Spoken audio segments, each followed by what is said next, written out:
उन्नती.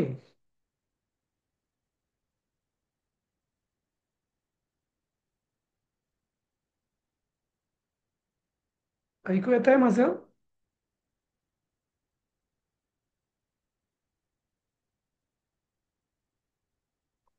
जय गुरु.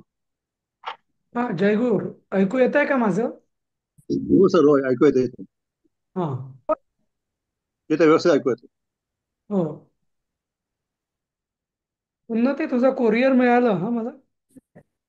हो, फास्ट मिळालं. हा, आज मिळालं दुपारी. सर, हे ओरिजिनल फॉर्म लिहिलेला पाठवायचे नाहीत ना? नाही, तशी काही गरज नाही.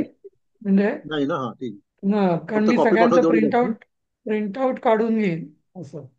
बरं बरं, ओके ओके. हो. Okay, thank you. जय गुरु. जय गुरु. आपला हा 6वा श्लोक झाला होता ना, मला वाटतं 6वं पद्य. बरोबर. हो, झाला हा. होता. हा. आता हे पुढचं कोण वाचेल? 7वं.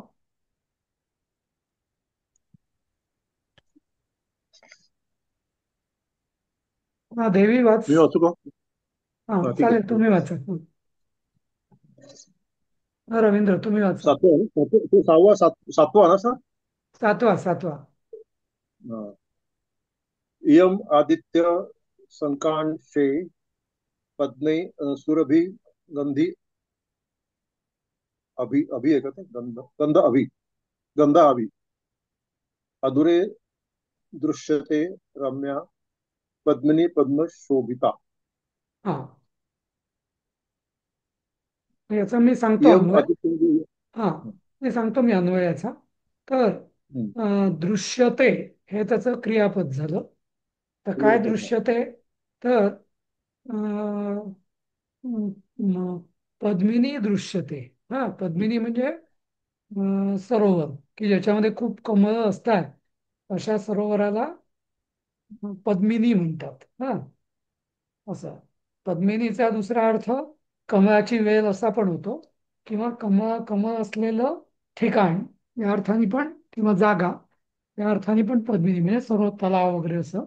तर इयम, हा, पद्मशोभिता रम्या पद्मिनी दृश्यते. हम्म.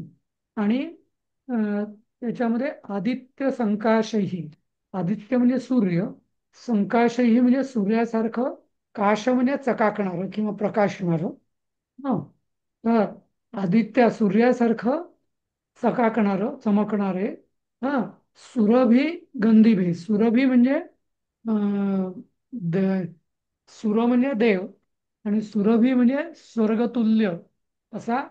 हा, म्हणजे गंध असणारं. हा, असा सुवास असणारं. पद्मही अधुरे. दूर म्हणजे दूर, अदूर म्हणजे जवळ. अधुरे दृश्यते म्हणजे जिथं त्यांनी जो आश्रमाची जागा निवडली आहे, तर तिथं अं,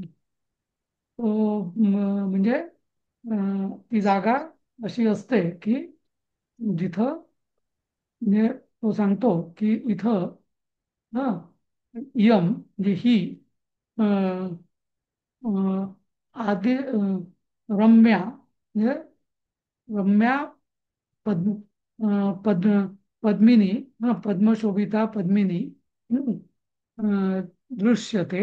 आणि त्याच्या आधी आदित्य संकाशही सुरभी गंधीभी पद्मही. ही सगळी विशेषणं पद्मची आहे.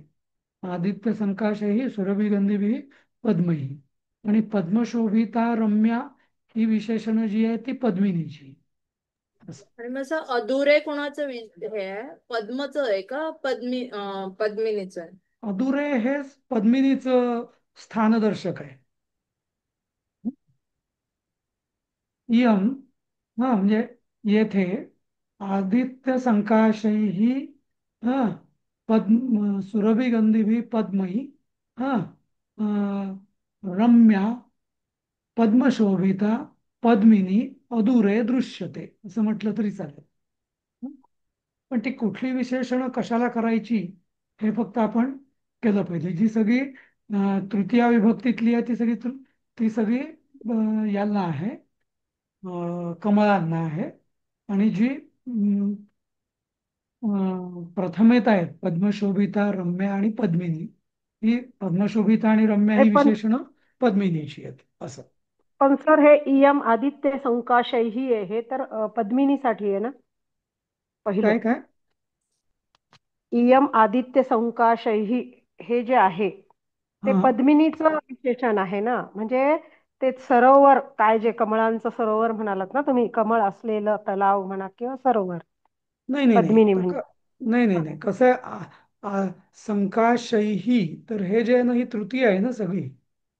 हो, ऐका ना, पण म्हणजे की असा तलाव, हे असं सरोवर की जे सूर्यासारखं चमकतं आहे, आणि ज्यात हे बाकीचे मग सुगंधी कमळे जी आहेत, सुवासिक, शोभून दिसणारी, त्यात असं म्हणायचंय ना त्याला, खालच्या नाही कमळांचं विशेषण आहे. नाही कसं आहे पद्मही आहे ना. कमळांचं, पद्मही सुधाताई, ते आपण कमळांचं आहे. हा. ऐका ना, दोन ग्रुप्स करायचे आपण. हा, हो एक सगळे तृतीयेत कुठले कुठले शब्द आहेत. आदित्य संकाशैही, पद्मैही, सुरभी गंधीभिः. तर याच्यात हो पद्मैही हे विशेष्य आहे, आणि सुरभी गंधीभिः आणि आदित्य संकाशही ही त्याची विशेषण आहेत. हा, पद्महीची, कमळांची. हा, हम्म, नंतर हम्म. र- पद्मशोभिता, रम्या, ही दोन, आणि पद्मिनी हे तीन शब्द प्रथमा विभक्तीत आहेत. बरोबर. तर हो, त्यामुळे पद्मिनी, रम्या. हा, पद्मशोभिता आणि रम्या ही विशेषणं पद्मिनीची आहेत असं. पण म्हणजे कसं खाली होईल त्यांनी हे. अर्थ जो दिला ना, खाली अर्थ जो, beautiful lotus tank shining like the sun, असं दिलं होतं ना, म्हणून मला वाटलं. हा, नाही तर हे कसं आहे की इयम आदित्य संकाशैही, सुरभिगंधीभिः पद्मैः, म्हणजे हे, आता हे इयम हा शब्द पण पद्मिनीचाच आहे. म्हणजे हे, सूर्यासारख्या, सारखं चकाकणारी, हां कमळं आणि छान सुगंध असलेली कमळांनी, असलेल्या कमळांनी रम्य, हं प पद कमळ शोभित, असं सरोवर जवळच दिसत आहे असा. दिसत आहे. हा, अधुरे म्हणजे जवळच. हा, जवळच दिसत आहे असा. म्हणजे कमळ असलेलं, कमळाने शोभित असलेलं असं म्हणायचंय का त्यांना? हो ना. क तर प असं क होतं कमळ, की पद्मही पद्मशोभिता, हे डबल केलेलं, ते नुसतं शोभिता असतं तरी चाललं असतं. हम्म. म्हणजे इयम म्हणून आदित्य मी संकाशैः पद्मैः सुरभिः गंधीभिः शोभिता रम्या पद्मिनी अधुरे दृश्यते असं म्हटलं असतं तरी तोच अर्थ झाला असता. पद्मशोभिता हा. म्हणायची तशी गरज नव्हती, पण ठीक आहे असं. हम्म? ठीक आहे. एकदा पुढचं आपण वाच. परत अन्वय एकदा फायनल मराठीत करूया. अनुवाद करू. हा, सर अनुवाद आणि एकदा अन्वय. असं लिहिलंय सर की हे सरोवर सूर्यासारख्या चमकणाऱ्या, स्वर्गतुल्य गंध असणाऱ्या कमळांनी अ, क- रम्य, कमळ शोभित नाही सरोवर दिसत आहे. नाही नाही आपण असं म्हणूया, उन्नती, हे, हा, सूर्यासारखे प्रकाशमान आणि स्वर्गतुल्य गंध असलेल्या कमळांनी शोभित आणि रम्य सरोवर जवळच दिसत आहे असं. जवळच दिसत आहे, बरोबर आहे. हं? हो. म्हणजे आपण पद्मशोभिता म्हटलं, पद्म हे काढलं, फक्त शोभित म्हटलं आपण असं. ते दृश्यते म्हणजे दिसत आहे ना, हा, त्याच्या दृष्टी देतं दृश्यते म्हणजे आपल्याला. दिसत आहे. हा, दिसत आहे, हा, आपल्याला दिसते आहे असं. दिसते आहे किंवा दिसत आहे असं. दिसत आहे, ओके. हम्म. ठीक आहे. पुढचा वाचा श्लोक 8वा. कोण वाचेल? हंस हंस कारंड वाकीर्णा चक्रवाकोपशोभिता इयं गोदावरी रम्या पुष्पतैः तरुभिः वृता हा भावितात्मना म्हणजे सेल्फ रिअलाइज सोल अगस्त्येन मुनिना बाय सेज अगस्त्या यथा ॲज आख्यातम टोल्ड बाय पण इथं रम्या अगस्त, डिलाइटफुल. इथं अगस्त हे काहीतरी वेगळंच आहे का? वेगळं हो आलंय सर ते. अगस्त हा नाही नाही, आपण अगस्त. एवढंच बघू. हंसकारंड हा वाकीर्णा चक्रवाकोपशोभिता हा इयम गोदावरी रम्या पुष्पतै स्तरुभिरुचा. हा एवढंच आपण बघूया. म्हणजे हे हे म्हणायची गरज नाहीये आपल्याला. तो त्याच्या अगस्त्येन मुनी. आधीच्या श्लोकाचा हा आहे सर, हा आधीचे तर श्लोक आहे. ते आधीच्या श्लोकाचे आहे, ते म्हणायची आपण गरज नाहीये. हा तर हा गोदावरी, हा हे लाल अक्षरात केलेलं आपण म्हणायची तशी गरज नाहीये. तर रम्या पुष्पितैः हा तरुभिः ऋता म्हणजे वेढलेलं म्हणजे हंसकारंड वाकीर्णा. हंसकारंड वाकीर्णा म्हणजे हंसकाः अंडः अंड अवकीर्णा अवाकीर्णा. हा म्हणजे म्हणजे हंसक म्हणजे बदक आणि हंस असं. तर म्हणजे जिथं हंस आणि बदकं आहेत असं चक्रवाक उपशोभिता. चक्रवाक पक्षी म्हणून एक आहे. हा तो असं म्हटलं जातं, चक्रवाक पक्षी की जो फक्त पावसातच पाणी पितो, अशी एक संस्कृत वाङ्मयात. हा चातक, चातक चातक. पक्षी. हा चातक, हम्म. बरोबर बरोबर, चातक. की तो साधं पाणी पित नाही, फक्त पावसाचे थेंबच पितो असा. तर तो चक्रवाक पक्षी त्यांनी शोभित असलेली इयम रम्या गोदावरी हम्म, असती असं म्हणता येईल. म्हणजे याचा अनुवाद हे असं होईल की हा इयं गोदावरी रम्या पुष्पितैः तरुभैः वृता हंसकारण्डवाकीर्णा चक्रवाकशोभिता चक्रवाकोपशोभिता अस्ति असं. ठीक आहे. अं,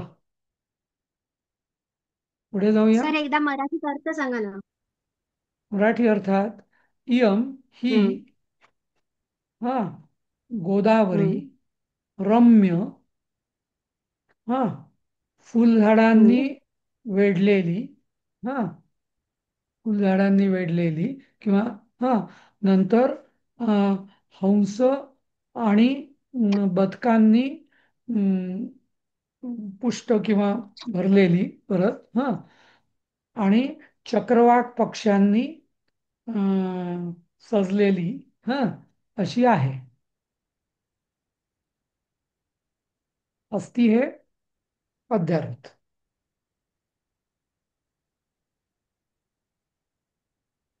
हा तर त्या आधीच्या वाक्याचा अर्थ असा आहे खरा की जेव्हा मी सांगितलं ना की ते राम आणि सीता लक्ष्मण अत्री अनुसूया आणि अत्रींच्या आश्रमात जातात, तेव्हा असं रामायणात सांगितलेलं आहे की आधी त्यांचा विचार विंध्य पर्वत ओलांडायचा नसतो. हम्म.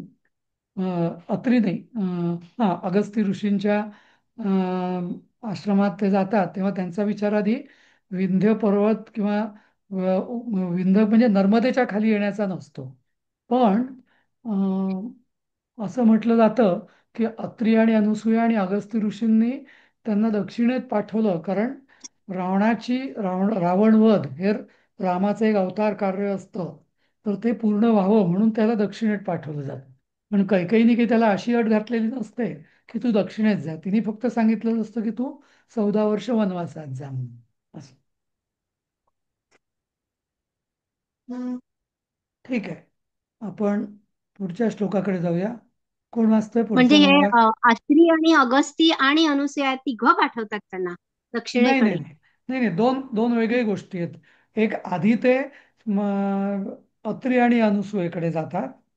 मग हम्म अत्री आणि अनुसूया जे आहेत ते वरतीच राहत असतात, विंध्याच्याही हम्म तिथं.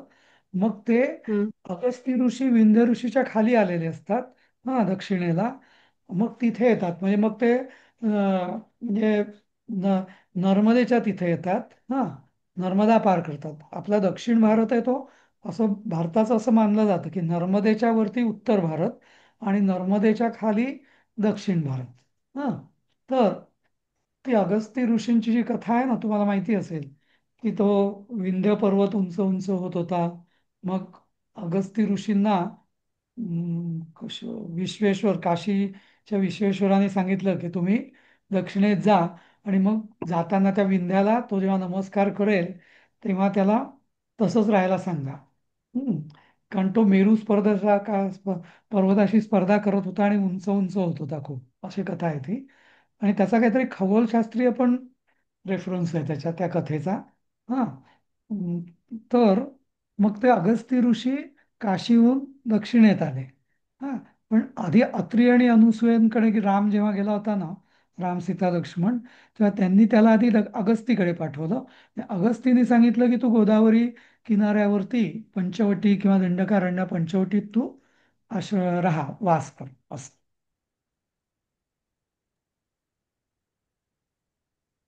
म्हणजे अगस्ती ऋषी सांगतात त्यांना की दक्षिणेत पंचवटीत जा. हा, हा, अगस्ती दक्षिणेला आलेले असतात, पण स्पेसिफिक गोदावरी किंवा पंचवटी दंडकारण्यात तू राहा, हे अगस्ती ऋषी सांगतात त्याला. आणि ते रामायणात असं कारण काहीतरी तुम्ही आधी अत्री ऋषींचं सांगितलं होतं सर. नाही, हो. अगस्त्यच म्हटले सर. नाही, नाही, नाही आधी आता अत्री. नाही, आधी, ऐका, आधी म्हणजे कधी? काल. नाही, असं कालही अगस्तीचाच होता ना. अगस्तीच होतं. मला असं वाटलं, माझ्याकडनं चुकून अत्री म्हटलं गेलं, पण ते खरं अत्रीच आहे. बघा, बघूया आपण. अगस्ती दिलंय पण ह्यात सगळीकडे. हा.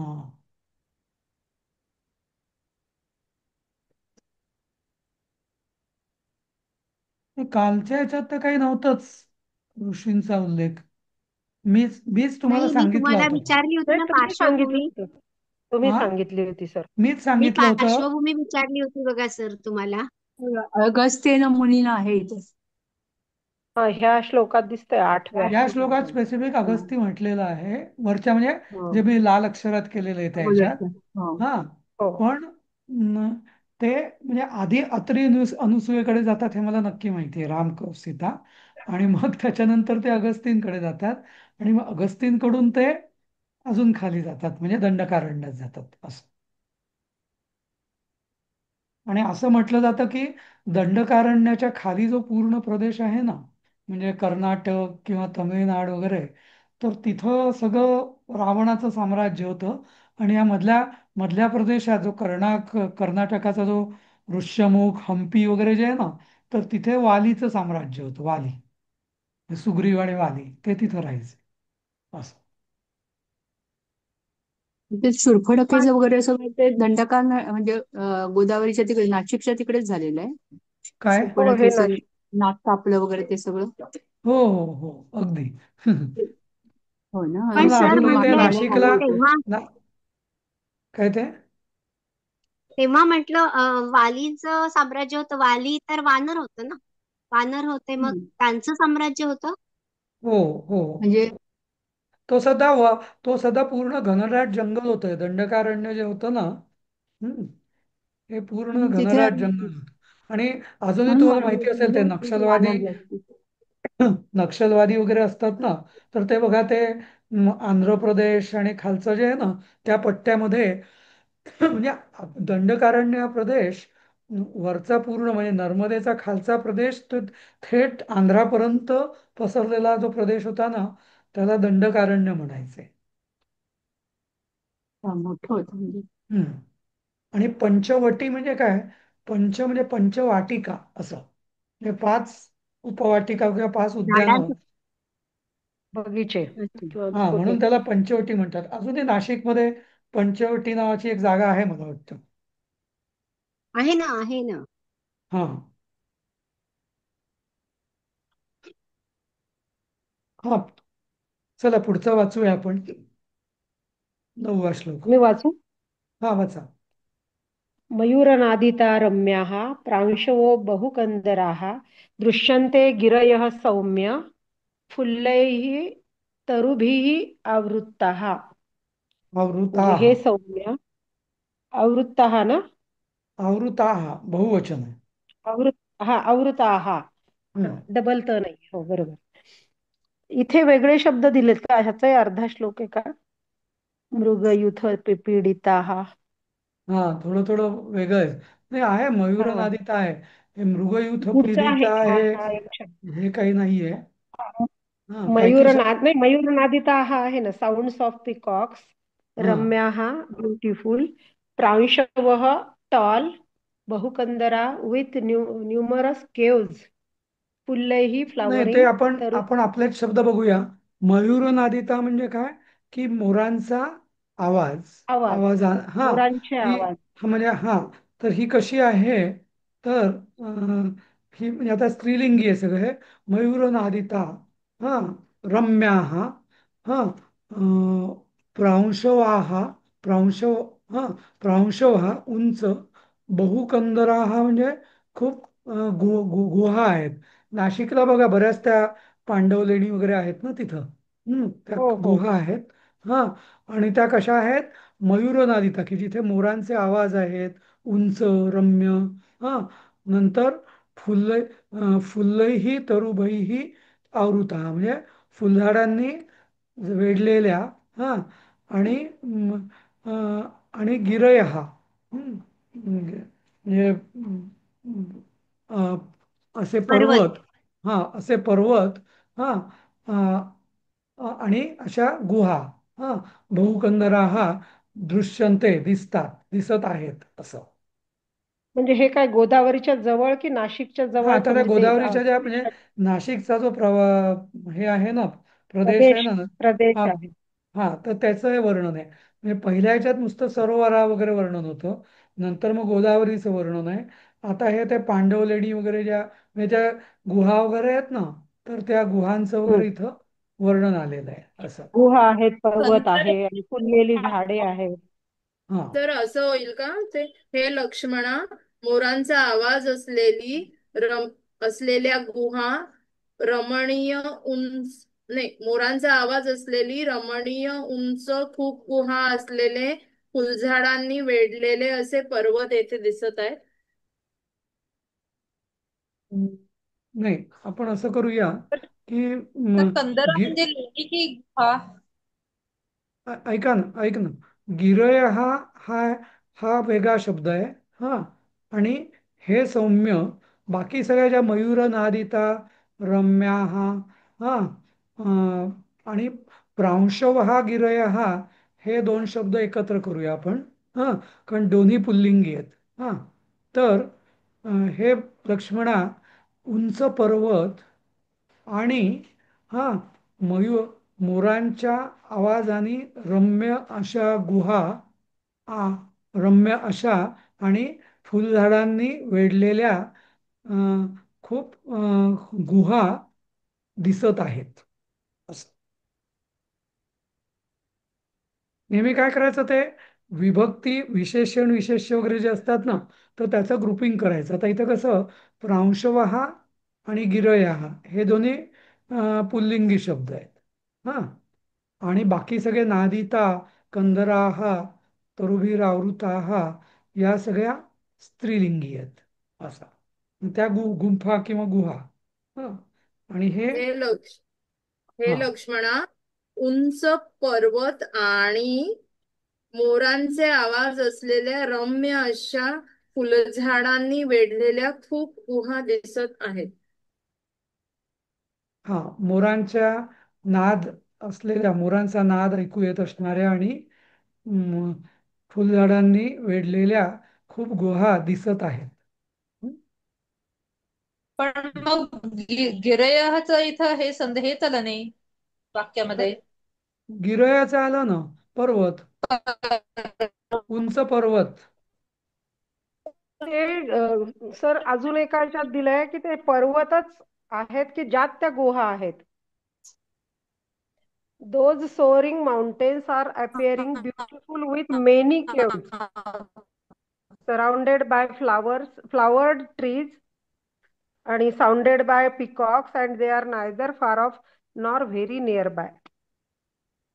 मलाही असंच वाटतं की हे लक्ष्मणा मोरांचे नाद ऐकू येत असलेल्या आणि रम्य अशा रम्य फुलझाडांनी वेढलेल्या खूप गुहा असलेले उंच पर्वत दिसत आहेत. ह्या पर्वतात त्या गुहा आहेत आणि त्या गुहात ते आवाज म्हणजे याचे मोरांचे जे आवाज तसं दिलंय सर. नाही नाही, हे नाही बघा नाही, काय, अँड म्हटलंय ना, माउंटन्स अँड फ्लॉवरिंग ट्रीज. ऐका ना, ऐका. हा, तर प्रांशवहा, तर हे प्रांशु जसं गुरु असतं ना, उकारांत, गुरु गुरु गुरवहा, तसं हे प्रांशु प्रांशवहा हे बहुवचन आहे. प्रांशवहा गिरया. हा एक, ही हो, एक जोडी झाली. उंच हा. पर्वत. हा, बरोबर. हो म्हणजे उंच पर्वत. हा. हो. नंतर काय, मयूरनादिता रम्याः फुल्लैस्तरुभिः आवृताः बहुकंदराः दृश्यन्ते. बस, समजलं ना? म्हणजे काय काय दिसतं, फक्त आपण मध्ये च टाकतोय. प्रांशवः गिरयः च मयूरनादिता फुल्लैस्तरुभिः आवृताः बहु रम्याः बहुकंदराः दृश्यन्ते. आणि मग असंच मराठीत त्याचं अर्थ द्यायचा आपण. हा. चालेल, विचारू. हा, दिते. हा, ते नाती दूर म्हणजे नॉट फार फ्रॉम हिअर, ते ते या वाक्यात कुठे आहे श्लोकामध्ये? नाही, नास्ती दूर इथं नाहीच आहे ना ते. हे नाती दूर आहे, आसन्ने वगैरे हे नाहीच आहे तिकडे. हा, ना. ते काहीतरी, हा, नाही नाही, हे 3 अक्षरं ते आधीच, म्हणजे त्यात तो श्लोक कुठला तरी असा कंबाईन केला गेला असेल, पण आपल्याला त्याच्याशी काही अच्छा. बघायचं नाही असं. हा. हो, ठीक आहे, ठीक आहे. बाकी हा. मला कळलं, मला फक्त हे नाही कळलं. हो हो. Sir, okay. आणि इथे इको पण म्हटलाय हो. हा. There numerous caves echo with the sounds of peacocks. खाली इंग्लिश अर्थ दिलाय ना, हो, नाही देअर नाही, तर आता न्यूमरस तो केव्स. मयुराचा नाद, आता नाद हा शब्द आहे ना. तर त्याला तुम्ही एकोही म्हणू शकता किंवा आवाजही म्हणू शकता, असं गुहा असल्यामुळे तिथे एको येत असावा. येणारच. हा. आणि किंवा बरोबर. समोर पर्वत असला तरी एको येतोच ना. हो.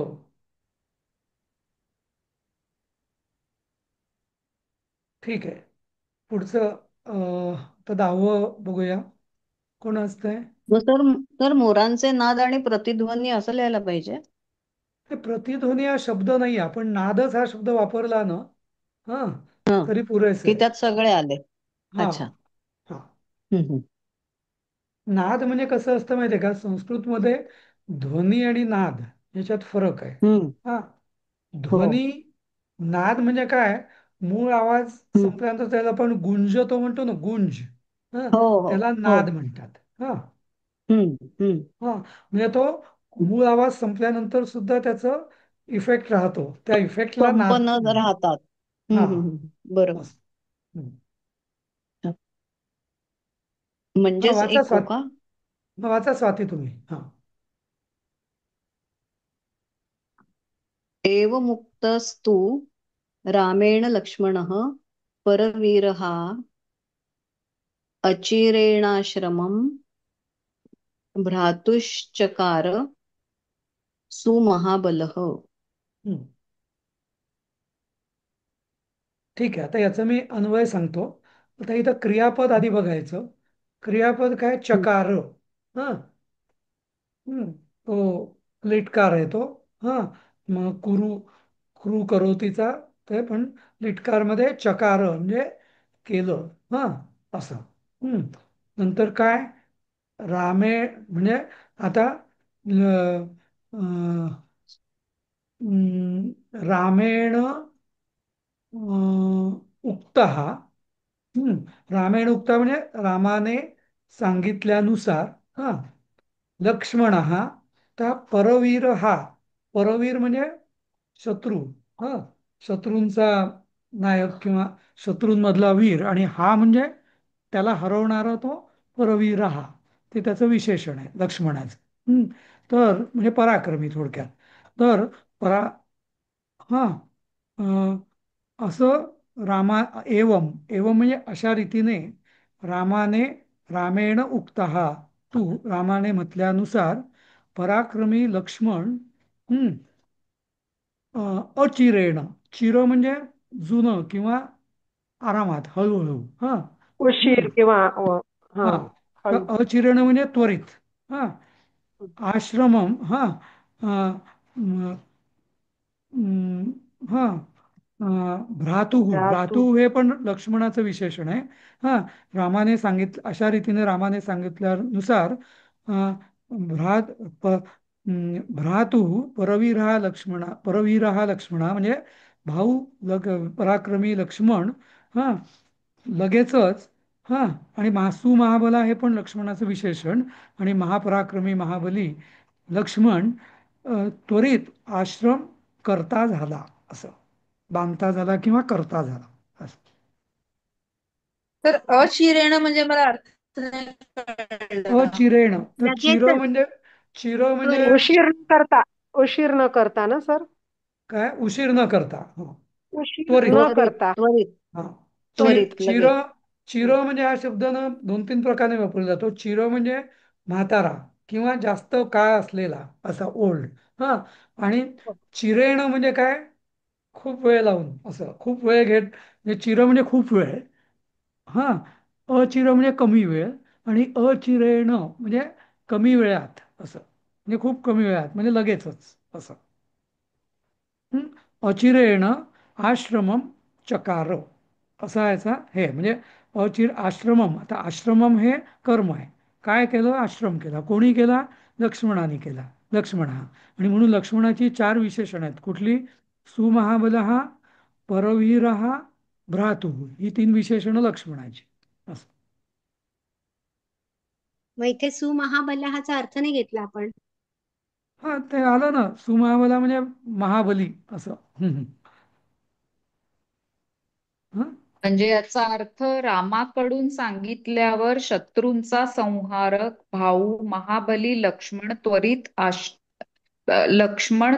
आश्रम करता झाला असं म्हणता येईल का? बरोबर बरोबर बरोबर बलविकाराला. बरोबर बरोबर हं? असं एक तर तुम्ही म्हणा लक्ष्मणाने एक आश्रम तयार केला केला हम्म. किंवा लक्ष्मण करता झाला असं हा ते लक्ष्मण याच्यात आहे ना म्हणून मी करता हो झाला म्हटलं. प्रथम येते म्हणून आपण तसं करायचं प्रथमामध्ये. बरोबर हा. बरोबर हं? 11वं वाचा असं मी पटकन वाचते सर. हा रामः दृष्ट्वा कृतं सौम्यम् आश्रमं सह सीतया आ, तस्मि तस्मिन् देशे बहुफले अन्य अन्यवसत्स सुखम सुखी. अन्यवसत नाही न्यवसत बरोबर असेल. न्यवसत हा इथं नेवसतचा तुम्हाला अर्थ नाही न्यवसतः सुखम का? नाही नेवसत नि अवसत हा ओके. हा म्हणजे वस धातूचं भूतकाळ होतो अवसत आणि त्याला उपसर्ग नेहमी तो रूप झाल्यावर लागतो म्हणून ते न्यवसत नि अवसत असं न्यवसत हा तर याचं अन्वय असा होईल हा न्यवसत तिथे राघवा वगैरे नाहीच आहे इकडे हा तर आपण असं म्हणूया की सीतयासह राम सौम्यम कृतम आश्रमम दृष्ट्वा हं? काय सीतयासह म्हणजे सीतेसह राम सौम्यम कृतम म्हणजे लक्ष्मणाने केलेला आश्रमम आश्रम बघून हा तस्मिन देशे त्या जागी देशे म्हणजे जागी हा बहुफले हा म्हणजे खूप फळ म्हणजे आणि ससुखम सुखी न्यवसत म्हणजे तिथे तो सुखाने तिथं म्हणजे निवास करता झाला असं राहिला. हा सीतयासह हं? तर सुखम सुखी म्हणजे काय? ते दोन्ही आहे तिकडे. सुखाने सुखी निवास करता झाला. हा, सुखी सुखी नवसत म्हणजे सुखाने निवास करतात झाला. हा, ससुखम म्हणजे पण सुखानेच असं, म्हणजे आनंदात वगैरे असं सुखात निवास करतात झाला.